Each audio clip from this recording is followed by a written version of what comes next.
Hello class 5th. In this video we are going to discuss our new chapter in social studies, that is chapter number 8th. Name of the chapter is our environment. So first we should get to know that what do you mean by environment. So it is a natural world in which people, animal and plants live. Environment किन चीज़ों से बना होता है? It consist of living things या non living things. Environment में दो चीज़ों से बना होता है, या तो उसमें लिविंग थिंग्स होंगी या नॉन लिविंग थिंग्स होंगी. Proper conservation of environment is necessary for the survival of life on our planet.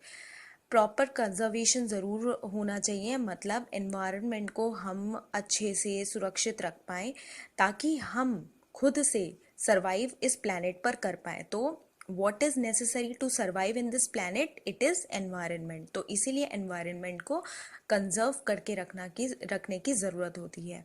It is our duty to protect our environment. Environment को प्रोटेक्ट करने की भी ड्यूटी हम लोगों की होती है. Environment is facing lot of threats due to our own negligence. आजकल एनवायरनमेंट को बहुत हार्मफुल इफेक्ट पड़ रहे हैं. हमारा एनवायरनमेंट ख़राब हो रहा है. क्यों? क्योंकि हमारी लापरवाहियों की वजह से. Clean surrounding are necessary for us to stay healthy. अगर हम गंदे एनवायरनमेंट में रहेंगे तो हम बीमार पड़ेंगे. अगर हम अच्छे एनवायरनमेंट में रहेंगे तो हम हेल्दी रह पाएंगे. Dirty surrounding can cause many dangerous diseases. जैसे आपने देखा होगा, अगर आपके घर के पास कोई गंदा सा नाला है जहाँ पे पानी हमेशा भरा रहता है तो वहाँ पर बीमारियों के चांसेस ज़्यादा होते हैं. ऐसे ही अगर आप क्लीन सराउंडिंग या क्लीन एनवायरनमेंट में रहते हो तो वहाँ पर आप बीमार कम रहते हो. There are many ways to protect our environment. बहुत सारे तरीके हैं जिससे हम एनवायरनमेंट को बचा सकते हैं. कुछ वेज मैं आपको बता रही हूँ. Do not throw waste material और गार्बेज ऑन रोड्स और other public places. Use dustbin.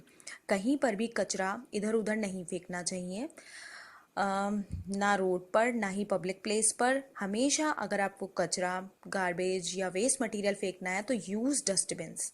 Second one is avoid the use of plastic bags which are a serious threat to environment. Use paper और cloth bag instead.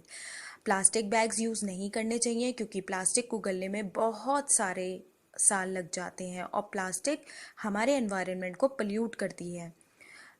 इसीलिए हमें paper या cloth bag use करने चाहिए. Jute bag, paper bag, cloth bag. Do not spit. कहीं पर भी इधर उधर थूकना नहीं चाहिए. यूरिनेट और डेफिकेट इन ओपन और पब्लिक प्लेसेस. कहीं पर भी यूरिनेट, डेफिकेट हम ओपन प्लेसेस पे नहीं करना चाहिए. Do not pollute the rivers by throwing any waste materials. हमें अपना रिवर्स में कुछ भी गंदा, रिवर्स का पानी हमें गंदा नहीं करना चाहिए.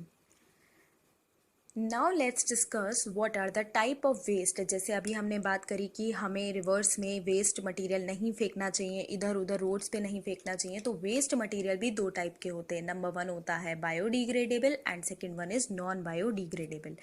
Biodegradable materials can decompose naturally. मतलब ये अपने आप ही डीकम्पोज, मतलब मिट्टी में मिल जाएंगे. अपने आप ही पार्टिकल्स में डिवाइड होकर मिट्टी में मिल जाएंगे. These include leftover food, बचा हुआ खाना, human and animal waste, fruits, vegetable, leaves, etc. These wastes rot and decompose with the soil easily. Microorganisms such as bacteria, fungi and earthworms help to decompose their waste. तो biodegradable waste क्या होता है? जो मिट्टी में खुद ही मिल जाए, जो हमारे मिट्टी को पल्यूट ना करे, उनको हम कहते हैं बायोडिग्रेडेबल. जैसे सब्जियों का जो वेस्ट बचता है, फूड का जो वेस्ट बचता है, ह्यूमन वेस्ट जो बचता है, ये सारी चीज़ें. जैसे कोई प्लांट ख़राब हो गया हो तो वो सब बायोडिग्रेडेबल होते हैं क्योंकि वो नेचुरली अर्थवॉर्म्स, बैक्टीरिया, फंजाई या माइक्रो ऑर्गेनिज्म की मदद से ये डिकम्पोज हो जाते हैं और सॉइल में आराम से मिल जाते हैं. कुछ एग्जांपल्स दिखाती हूँ बायोडिग्रेडेबल वेस्ट का. ये देखिए, लेफ़्ट ओवर सब्जियाँ रखी हुई हैं. ये सारी चीज़ें आप लोगों ने देखे होंगे कि कुछ पिट बैंक्स होते हैं. आगे मैं समझाऊंगी कि लोग गड्ढे खोद देते हैं, उनमें ये ग्रीन वेस्ट, बायोडिग्रेडेबल वेस्ट को ग्रीन वेस्ट भी कहते हैं, उसको उसके अंदर पुट करते हैं और गड्ढा भर देते हैं, जिससे थोड़े टाइम के बाद वो डिकम्पोज हो जाता है. Anyways, let's come to the second type of waste, that is non-biodegradable waste. These waste do not decompose naturally. ये अपने आप ख़त्म नहीं होते हैं. They take thousand of years to decompose, इनको ख़त्म होने के लिए बहुत सारे साल चाहिए होते हैं। They are the main reason to of soil pollution, soil pollution का सबसे बड़ा मेन रीज़न यही होता है, क्योंकि वो सॉइल में मिलते नहीं है तो वो मिट्टी को गंदा करते हैं। They do not break down in the soil causing the soil to lose its fertility, soil अपनी फर्टिलिटी खो देता है। Plastic, poisonous chemical substances, bottles and cans are some non-biodegradable waste. They are a major threat to environment. ये environment के लिए एक बहुत खतरनाक threat है। मतलब क्योंकि ये ख़त्म नहीं होते, जिसकी वजह से ये हमारी सॉइल को पोल्यूट करते हैं, पॉइजनियस बनाते हैं। ये देख लीजिए, ये होते हैं नॉन बायोडिग्रेडेबल वेस्ट। देखिए रैपर्स, पॉलीथिन्स और प्लास्टिक्स, शीट्स, ये सारी चीज़ें जो होती हैं, केन्स, ये सब चीज़ें नॉन बायोडिग्रेडेबल वेस्ट में आती हैं। अब डिकम्पोजल ऑफ वेस्ट मतलब आप जो कचरा है उसको डिकम्पोज मतलब ख़त्म कैसे करोगे, तो बहुत सारे तरीके हैं। कुछ तरीक़ों का नाम है, जैसे हम उसे जला सकते हैं, हम वर्मी कंपोस्टिंग कर सकते हैं, ओपन डंपिंग कर सकते हैं, मेकिंग कंपोस्ट पिट्स कर सकते हैं, लैंड फिल्स कर सकते हैं। ऑल राइट, तो कुछ हम लोग डिस्कस करेंगे यहाँ पर। ओपन डंपिंग के बारे में बात करेंगे। This method is used in most cities towns, ये जो मैथड होता है ये बहुत सारे सिटीज़ और टाउन्स में ओपन डंपिंग मतलब एक खुली प्लेस होती है, वहाँ पे कचरा डाल दिया जाता है। ये बड़े बड़े शहरों में और टाउन्स में यूज़ करा जाता है। Waste are loaded in trucks and are then taken far away from the town और city and dumped in the open.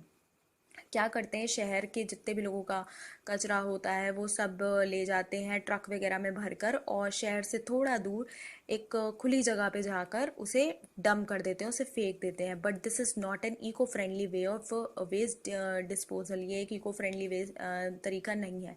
It can pollute the environment, ये एनवायरनमेंट पल्यूट कर देता है। देखिए ओपन डंपिंग इस तरीके की होती है, आपने देखा होगा जब आप लोग स्पेशली ट्रेन्स वगैरह से जाते हो तो जगह जगह पहाड़ होते हैं कचरे के, तो वो यही है।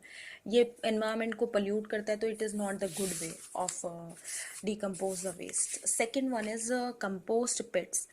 It can be made at home, ये घर पे भी बन सकता है। It is commonly found in villages, गांव के लोग बहुत यूज़ करते हैं। It is made by digging a pit in the ground, ये ज़मीन को खोद कर बनाया जाता है। All the household waste is put in to it, जो भी कचरा घर का होता है उसे उसके अंदर गड्ढे में डालते जाते हैं। After some time the waste turns into manure, फिर क्या होता है, उससे खाद बन जाती है। Also known as compost, manure को कंपोस्ट भी कहते हैं। Farmer use this in their field, farmer अपने खेतों में यूज़ करते हैं, तो ये बहुत अच्छा तरीका है। कंपोस्ट पिट इस तरीके से का होता है, ये खाद बना देते हैं, ठीक है, ये बहुत अच्छा तरीका है। Anyways, let's come to the third way, that is landfills. These are sites for waste disposal where garbage is dumped into deep ditches. Once full, they are covered with soil. Although it is an old method of waste disposal, it is still a threat to the local environment. क्या होता है, जहाँ कहीं गड्ढे वड्ढे होते हैं वहाँ पर कचरे से उसको गड्ढे को भर दिया जाता है और फिर उसके ऊपर मिट्टी से ढक के उसके ऊपर रोड्स वगैरह ये सब चीज़ें बना दी जाती है। But it is not a good way because it is still can pollute. ये होता है लैंड फिल, ये कुछ इस तरीके से होता है। अब बात करते हैं the 3 Rs of environment, reduce, reuse and recycle. R, तीनों आर से स्टार्ट है, रिड्यूस, रीयूज या रिसाइकिल। तो बात करते हैं रिसाइकलिंग की। It is the process of reusing a product और producing a new product from a use of waste material. कहते हैं ना कि कोई चीज़ को वेस्ट करने से बेटर है कि उसका रीयूज कर लो, तो इसे ही कहते हैं recycling. It helps to prevent wastage of potentially useful materials. क्या होता है कि वेस्टेज से बचाता है, किसी चीज़ को वेस्ट करने से अल्टीमेटली हमारा एनवायरनमेंट भी पोल्यूट हो रहा है। Recyclable materials include glass, paper, metal, textile, plastic and electronics. ये सारी चीज़ें आपकी recycle हो सकती हैं। All these materials can be used again with the help of this process। मतलब ये जो process जो बताया जा रहा है इसी के थ्रू दोबारा हो सकता है कि हम उसको रिड्यूस कर सकते हैं, फिर रिसाइकिल, रिड्यूस एंड रीयूज के थ्रू कर सकते हैं। यही है आपका 3R, ठीक है। इस प्रोसेस के थ्रू आप कोई भी वेस्ट को कन्वर्ट कर सकते हो into a useful product. All right, ये हैं 3Rs। अब कुछ पॉइंट्स के बारे में बात करते हैं, जो फैक्ट्स हैं। Trees are the longest living organism on the earth, ठीक है। ट्रीज जो हैं वो लिविंग लॉन्गेस्ट ऑर्गेनिज्म हैं जो बहुत सालों तक जिंदा रहते हैं। In 1 hour more sunlight falls on the earth than what is use by the entire population in 1 year। 1 घंटे में इतनी सनलाइट हमारी अर्थ पे पड़ जाती है जितनी सारी पॉपुलेशन अर्थ की 1 साल में यूज कर पाए। On an average, 16% of the money we spend on a product is for packaging, which ultimately end up a waste. हम अपनी ज़िंदगी भर की कमाई का 16% मनी कोई भी प्रोडक्ट पर सिर्फ उसकी पैकेजिंग के लिए दे देते हैं, तो it is ultimately a waste. I hope students आप लोग को ये चैप्टर समझ में आया हो। In case you have any problem then you can ask me. Thank you very much.